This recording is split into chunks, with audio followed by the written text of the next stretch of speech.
Paula, you spoke with Trudeau about China, specifically those suspected Chinese spy balloons.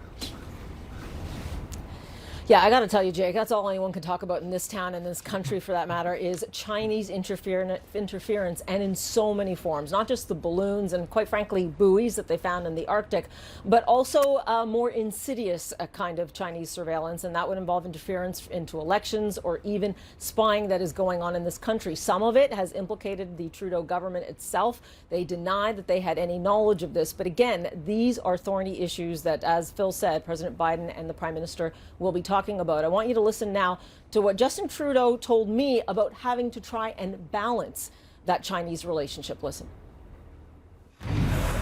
On China, we've seen balloons in the air over Canada. We've seen buoys in the Arctic. What do you think are the Chinese motives in those issues specifically? And what do you hope to learn from the Chinese balloon now in U.S. hands? Well, I think one of the things we have to remember is China is the second largest economy in the world and continues to grow.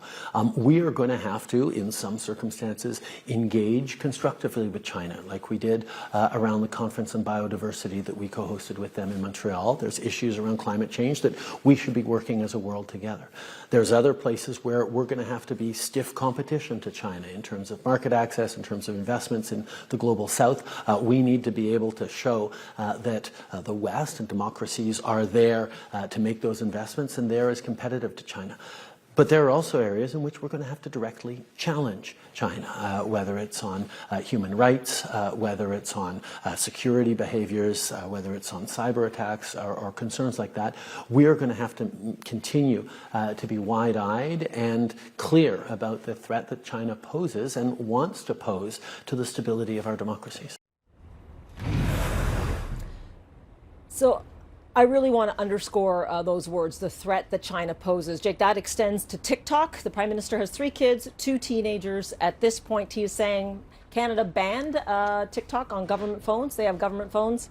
His teenagers are now off TikTok, and he is clear that it could still pose a surveillance risk.